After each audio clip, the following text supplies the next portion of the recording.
Zëri i butësisë, jeta dhe trashëgimia Uthman ibn Affanit radiallahu anhu. Uthman ibn Affani lindi në Mekë në një familje të pasur dhe fisnike nga fisi Benu Umeje, pjesë e fisit Quraysh. Ishte një nga njerëzit më të respektuar në shoqërinë mekase. Ai u rrit mes luksit dhe edukatës fisnike, duke u dalluar për sjelljet e tij të buta dhe turpin që karakterizonte gjithë jetën. Ishte një djalë i bukur, me flokë të dendur, fytyrë të ndryshme dhe sjellje të urtë. Ai mësoi të lexonte dhe të shkruante që në moshë të vogël, që ishte rrallë për arabët e asaj kohe. Përveç njohurive gjuhësore, ai trashëgoi edhe mjeshtrinë e tregtisë nga familja. Ai u bë një tregtar i suksesshëm dhe i pasur, por megjithatë ishte i njohur për ndershmërinë dhe sinqeritetin në transaksione. Ai kurrë nuk mashtroi asnjë klient dhe gjithmonë dante nga fitimi i tij për të ndihmuar të varfër. Në rininë e tij ai nuk i përkrahte zakonet e padrejta të kohës së ignorancës. Nuk pinte alkol, nuk adhuronte idhuj dhe nuk merrte pjesë në ritualet e paganëve. Ai kishte turp edhe nga mendimi për mëkat. Me vonë pejgamberi alayhis salam do të thoshte për të: me lajket ndihen të turpëruar nga Uthmani. Kur Ebu Bekri e ftoi në Islam, Uthmani e pranoi pa hezitim. Ai tha: e mendova vetë, këta idhuj që i adhurojmë as dëgjojnë as flasin. Çfarë do të më ndodh nëse ndjek të dërguarin e Allah? S'ka dyshim se është e vërteta. Ai u bë një nga të parët që përqafoi Islamin. Por xhaxhai i tij Hakemi nuk e pranoi. E lidhen militar për ta detyruar të heqë dorë, por ai qëndroi pa lëkundur. Ai tha: s'ka kthim pas.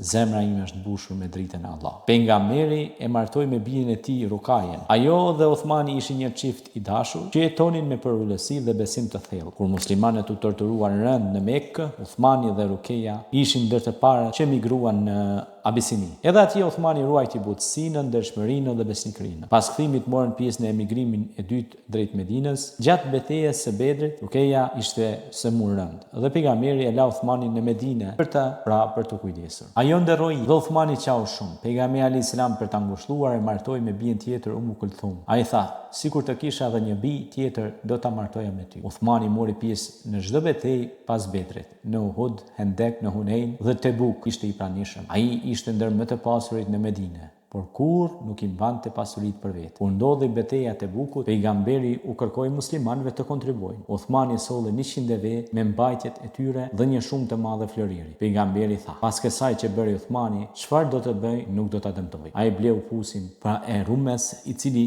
ishte nën kontrollin e një njeriu që u merrte muslimanëve çmime të larta për ujë. Uthmani e bleu dhe e bëri sadaka për muslimanët. Pastaj bleu për të zgjeruar xhaminë e Muhamedit alayhis salam, të dërguarit të Zotit. Ai nuk kërkoi asgjë në këmbim. Kur Ebu Bekri radiallahu anhu u bë kalif, Uthmani ishte këshilltari i tij. Ai e shkroi me dorën e tij testamentin që e caktoi Omerin si pasardhës. Gjatë kalifatit të Omerit, Uthmani vazhdoi të ishte pjesë e këshillave dhe i nderuar nga të gjithë. Kur Omeru plagos për vdekje, ai caktoi 6 sahabë për të zgjedhur kalifin e ardhshëm. Uthmani ishte ndër ta. Pas konsultimeve u vendos që ai të jetë kalif. Ai u bë udhëheqësi kalifi i tretë i muslimanëve në moshë të shtyrë me përvojë dhe dituri të thella. Sundimi i Uthmanit zgjati 12 vjet. Gjatë viteve të para ai ndoqi rrugën e drejtësisë dhe shtetit. U zgjerua shumë. Në veri u pushtua Armenia, në perëndim Afrika Veriore dhe në lindje territore të reja të Iranit. Islami u përhap me fuqinë e besimit dhe urtësinë e qeverisjes. Por kontributi më i madh i Uthmanit ishte bashkimi i mushafit Kur'anit. Gjatë fushatave ushtarake u shfaqën dallime në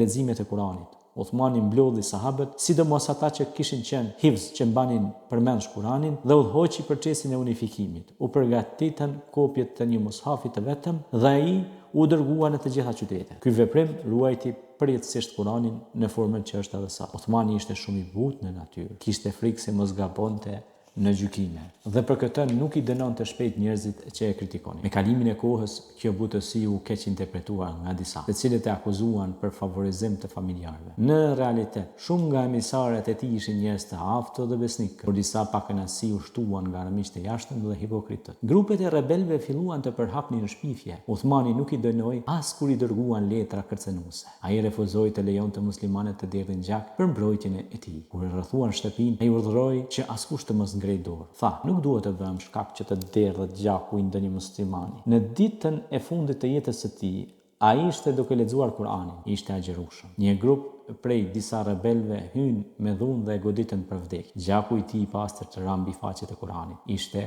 dëshmor. Kishte refuzuar mbrojtje për të shmangur përçarje në umet. Vdekja e tij tronditi gjithë botën islame. Ai kishte qenë sahab të dërguarit, dhëndër i tij dhe një nga 10 të përgëzuarit me xhenet. Ai që kishte dhuruar për umetin çdo pasuri, që kishte ruajtur Kur'anin, që kishte ndërtuar urën e butësisë dhe mëshirës, u vra nga duart e atyre që nuk e njihnin as ndershmërinë, as drejtësinë. Pas vdekjes ai u varros në varrezat e Medinës me lot dhe pikëllim të thellë. Ai kishte lënë pas një pasuri të madhe, por më e madhe ishte trashëgimia e tij. Një Kur'an i unifikuar, një histori e pastër të bujarisë dhe një shembull i përulësisë në pushtet. Ai ishte njeriu që kur e shikoje, ndjeje qetësi. Zëri i tij ishte i ulët, syt gjithmonë të përulur dhe zemra gjithmonë e lidhur me Allahun. Njerëzit e ndershëm e kujtojnë me fjalët i turshmi me lajkeve. Ai ishte një nga shtyllat e Islamit dhe një dëshmi e qartë e bukurisë që sjell feja në zemrat e njerëzve. Pra ai ishte i urtë Uthman. Allahu na takoft në xhenetet e tij të bukura me të së bashku.